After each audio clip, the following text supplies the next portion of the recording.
Welcome friends to another r/NuclearRevenge video. If you want to help this video blow up, make sure to hit the like and subscribe buttons down below. That said, our first story of the day is by Issa Clark 7688. A friend set up my dad and he was nearly beaten to death. My grandfather got revenge on everyone involved. This isn't my story, but it comes from my dad and other family members who witnessed it. This all went down in the late 1970s when my dad was 17. The area he grew up in was in the UK and was a stereotypical working class town. The part of town my family lived in was run down, full of poor families, and had its fair share of crime. But it was close-knit and everyone knew everyone. This will be important later. Now, my dad wasn't the most well-behaved kid, and he had hated being at school, but aside from a speeding ticket, he had never been in trouble with the police. He was, and still is, a really talented musician and had a very active social life. For his 17th birthday, one of his friends had bought him a leather jacket with a very specific logo on it. We'll call this friend Dave for future reference. According to my dad, it was a rare and quite expensive motorcycle jacket.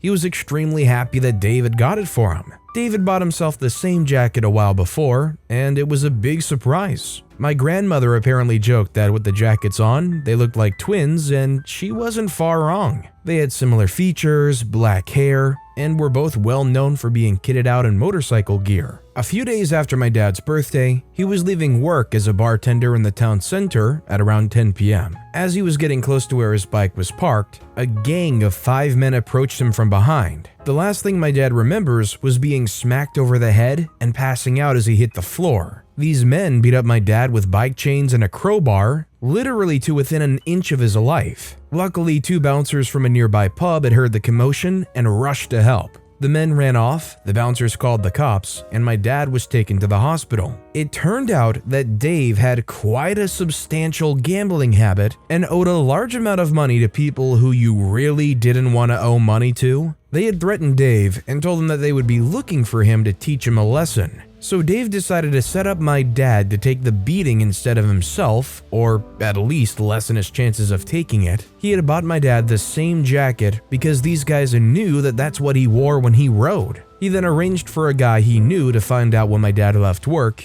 and call up the loan sharks to let them know where Dave was. What a scumbag. The revenge? My grandfather and grandmother were obviously distraught about this whole thing. The first thought on my grandfather's mind was if my dad would survive. When that was answered, his second was how to best get revenge. A bit of background on my grandfather: he was a lifelong boxer and a career military man. He enlisted at the back end of World War II at 17, stayed in the forces through Korea, and then served in Malaya and Burma as a scout and sniper during the mid to late 1950s. He only reluctantly retired when my dad was little and worked as an engineer after his discharge. This guy was certified bad to the bone even into his 50s, and although he wasn't the best husband or father at times, he could never stand by and watch his family get hurt. The first move my grandfather made was to call up every ex-service buddy, bouncer, pub, landlord, etc. that he knew, and even a few less than legit characters he knew from the pubs. In my town, word traveled fast, and my grandfather was well liked and had a bit of a reputation, so it wasn't long before he had the names and addresses of the 5 men who attacked my dad. Apparently, these guys had been bragging about beating up a defenseless man from behind. These guys were career criminals with violent reputations, but my grandfather really didn't give a crap who or what they were. My grandfather then called up a few of the most dangerous, hardened guys he knew from the service. He explained to them what had happened, and they were all happy to help. One night, the group kicked in the doors of each thug and beat them to a pulp, all 5 of them. They knew that if they hit one, the others would hear about it and run, so they hit all 5 of them in one night. My grandfather knew that no one would call the police in the area they lived in. Talking to the cops was a big no-no in that area back then, so there was little chance of being caught. All 5 guys ended up bloodied with broken bones, shattered teeth, and the requirement to be fed from a tube by the end of the night. One of them had to be put into a medically induced coma. Of course, the police interviewed all of them in the hospital when they sufficiently recovered, but none of them talked, both out of fear of my grandfather and fear that they would be labeled as rats, and nothing came of it. But my grandfather wasn't done there. My grandfather used his connections in the clubs and bars to start spreading rumors about why they'd been beaten up. Soon, it had gotten round that these guys had messed up and had beaten up the wrong person. Not only that, but they'd bragged about it and lied to whoever they worked for about it. Not only were they physically broken, but my grandfather ruined their credibility so that when they got out, no one, criminal or otherwise, wanted to be associated with them. Once this was all done, my grandfather turned his attention to Dave. He had specifically left Dave for last, knowing that he would crap himself knowing that my grandfather knew what he had done. My grandfather, however, was much more subtle in dealing with Dave, as he thought that a simple beating would be too good for him. He waited and asked around, and it turned out that Dave was not only a compulsive gambler, but had also recently turned into a heavy drug addict as well. My grandfather found out who he was buying his drugs from, where he would usually buy, and where. He had a buddy of his follow Dave when he went to buy his stuff, follow him to where he was living, and let my grandfather know. My grandfather then called in an anonymous tip that there was a huge drug deal going on at the address, and he thought he had heard gunshots. He had two of his buddies do the same. The police investigated, searched the house, and caught Dave red-handed with boatloads of drugs in his home, as well as counterfeit bills and a ton of other illegal stuff. Dave was charged, denied bail, and ended up pleading guilty to all the charges laid against him. My dad could never remember his exact sentence, but it was definitely heavy, at least 15 years. To add to that, Dave owed a lot of money to a lot of people, and let's just say his time in prison was made much worse by this fact. My dad never spoke to him again, his parents disowned him, his girlfriend dumped him, he struggled to get a job with his record, and when he got out, he had to move miles away, as no one he knew wanted anything to do with him. My dad eventually recovered from his injuries, although you can still see various scars on his body from the beating he took. My grandfather never told anyone what he had done until my dad asked him about it when he got really ill in the early 1990s. Dave's life was ruined, and out of the 5 who attacked my dad, 3 ended up in prison later in life, and 2 ended up dead due to crime. My grandfather passed away in the late 1990s, and although my dad and him had their issues, it could never be said he didn't look out for him when he needed it. So obviously this is a pretty insane nuclear revenge. OP's grandfather really felt like a mafia boss pulling their connections around to kind of put a hit in. Considering the scumbag that Dave was and what they did to OP's father, do you think Dave and the 5 men deserved what they got in the end? Or do you think maybe it was a bit much? Let me know what you think in the comments. And our final story of the day is by Elebron Mystic. My dad's ex-girlfriend robs us and he gets even. Okay, for reference, I was a young teen, around 14 or 15. My father had a rough time with women and always seemed to have bad luck with them. Until he started dating an old high school friend that we'll just call Susan. She was a cool woman. I was glad my dad found love in his life again. He deserved it. Susan was kind to me and even had 2 kids of her own, one younger and one older than me, but they didn't come around often. My dad dated her off and on for over a year, thinking he was super lucky. But soon we started having problems that escalated until the breaking point. I'll start from the beginning, and you'll see that I'm not lying when I say that Susan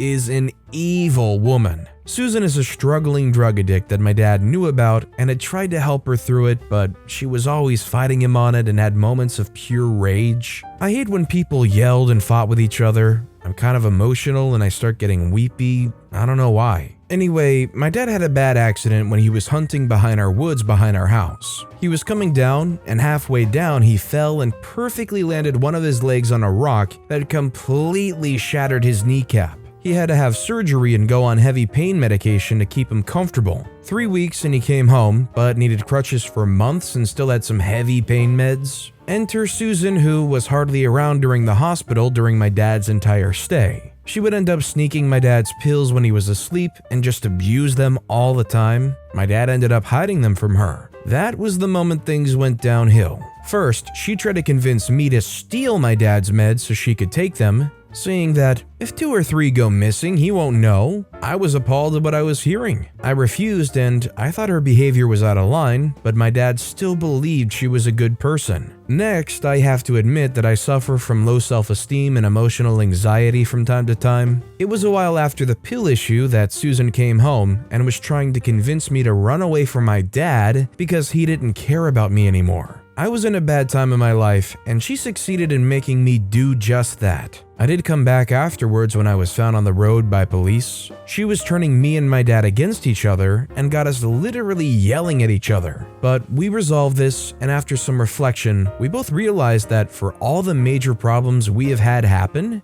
Susan was the instigator. My dad promised she'd be gone soon. And wouldn't you know it, Dad found out she was actually cheating on him. He walked in on her and her ex when he went to her place to break up. It made his choice a lot easier. Susan was gone. We finally had our lives back, or so we thought. One day, I came home from school and went into our house to find that it was completely trashed. I was shocked and confused and didn't know what was going on. My dog was acting normal and happy to see me, but everything was wrecked. I looked around and saw my Xbox 360 and Wii were stolen along with most of my games. My dad's room was also in tatters, so I decided to call my dad to ask what was going on. A family friend actually showed up during this and looked around too. My dad rushed home and was absolutely furious when he went inside. Our friend left and Dad checked around and noticed that only his pills were stolen from his room. We knew instantly that it was Susan. Our dog was acting normal because she knew Susan and was used to her. That's how she didn't get mauled by our dog and was able to rob us. Instantly, my dad began to figure out what to do.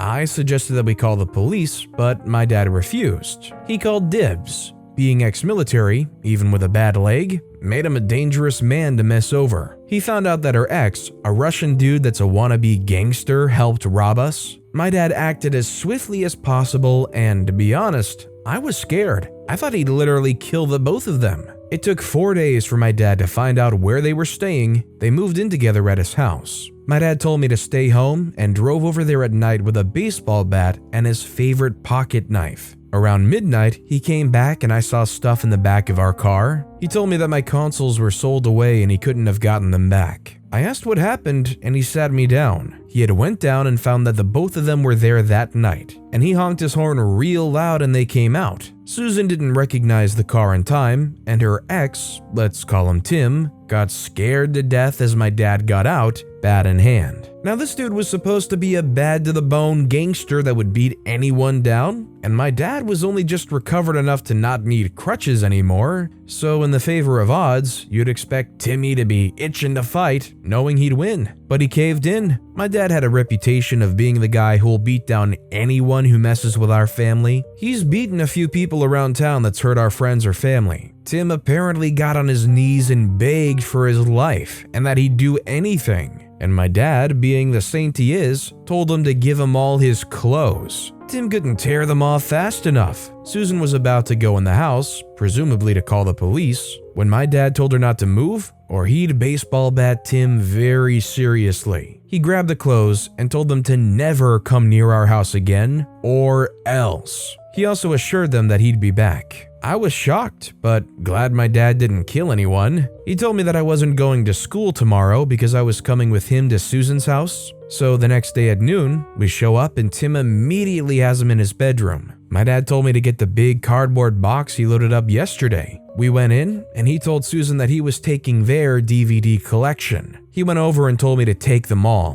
which I did, albeit reluctantly. I was a bit uncomfortable with the situation, but was in awe of how bad to the bone my dad was being. He yelled for Tim and that dude ran right in like a dog and sat down on the couch. My dad told him he had a week to get out of our town. If he didn't, he'd have a bad time. Tim agreed profusely, and my dad and me walked out. But before we left, my dad stopped and turned to Tim and told him to give him his clothes again. I watched slack-jawed as Tim hurriedly pulled his clothes off and gave them to my dad. We eventually went home. They never called the cops. Too afraid, I guess, of the authorities or my dad. I don't know which, but we haven't heard from them since. Good riddance. considering they literally broke in and robbed you of everything, sold your gaming consoles. It was pretty scummy low-life stuff. The only thing is, what's with the clothes thing? Like, is this some submissive tactic? I don't know, there was something about that detail that took this story from like a really bad to the bone story of revenge and partly turned it into some like weird embarrassment satisfaction thing. I don't know, but it was pretty harsh revenge. But with that being said, that's all the time we have for today. So of both of these stories that I've read today, which was your favorite and why? Let me know in the comments down below. And if you haven't yet, if you could like and subscribe, that would mean a lot to me. Whatever you do, whether it's liking, subscribing, turning notifications on, all of it helps grow this channel and I appreciate the heck out of it. So until next time, I'll see you all tomorrow with some more stories.